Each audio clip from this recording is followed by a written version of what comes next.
Hey guys, Horace here, and today I'm back with another video. Today I'm going to be doing something I have never done before, and I think you're really going to enjoy this. Okay, let's set the scene. A few weeks ago, Sipover, a massive YouTuber, contacted me about being in one of his videos. Of course, because it had to do with building, I jumped on the opportunity instantly, because he was going to put a few professionals against a ton of noobs. Now, I took this as a personal challenge in two ways. Could I actually beat a bunch of noobs at building? And what could I actually build within 24 hours, which was the time limit put on the event. Go watch Sipover's video for the first challenge, but this video is all about what a professional builder in Minecraft can build in 24 hours. Let's get right into it.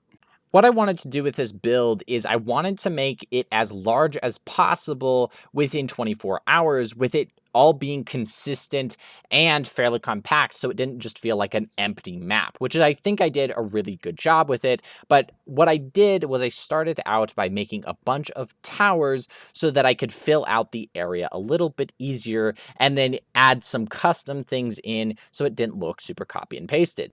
I knew from the start that I was going to be making a jungle theme, and one of the hardest parts about jungle themes is the details, because a lot of the gray blocks that you have need to not just completely meld and blend together. So you need to make sure all of those details are perfect, and using WorldEdit to its maximum efficiency, because I have this habit of just building by hand instead of using WorldEdit. I don't know why, but it is something I do sometimes, and I needed to absolutely get out of the habit of doing that if I was going to be able to finish this build within 24 hours. The third and final tower was the last thing I needed to do before I started work on the terrain. And unfortunately, I don't think that the details worked quite as well on this third and final tower. I think the details were just a little bit too flat, and I was actually a little frustrated with that. But unfortunately, having a time limit makes you have to make the decisions, and you just have to stick with them. And that was going to be something that I had to make sure that I did long term over this entire build. Now I have to start working on the terrain. As you can see, it's a beautiful valley, but very, very early on, I realized that if I had pasted those structures where I wanted them, I was going to run into a really big issue, and that was scaling.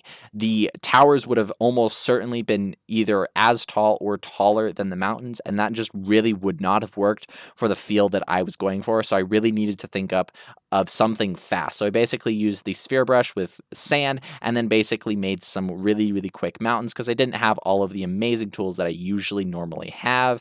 And then I could start working on the main structure, which was started out with a gate. And then I was definitely going to just move over to the main structure really, really quickly, because I really needed to get that started, because that was the thing that I was definitely the most worried about. As you can see, I had to start with a lot of ideas. I scrapped quite a few of them, and then I basically just used the cylinder command and stacked that up to allow myself to make connections between the towers, which was going to be the absolute most crucial part of this build. And because they're cylinder and not perfect, it really worked well connecting, because the connections didn't have to be perfect. And that really, really did help me a lot with making and expanding this entire temple into a really unique experience. Normally, I have most of my structures mirrored, and this one I really didn't want to mirror. I wanted to challenge myself. I was a little bit worried about the uniqueness of the build, so what I did is I made this open gatehouse that was completely unique. It wasn't necessarily a part of anything else. It wasn't a cylinder, and it wasn't just a square tower. It was elongated, and it really helped make the structure feel far more unique.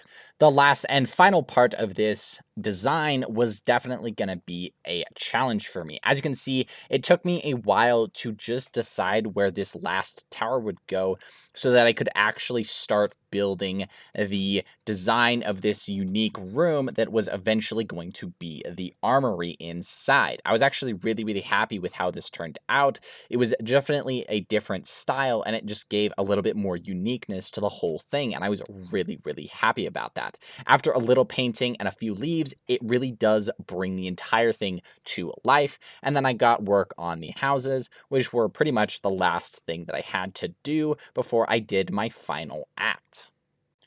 The final part of this build is of Technoblade. When I heard the news, I was actually crushed. I've been watching him for so long. He's given me so many laughs and enjoyable moments.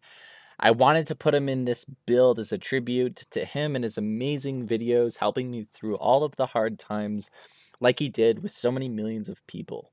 I just wanted to say a simple thank you, and the Technoblade will live on in our memories forever.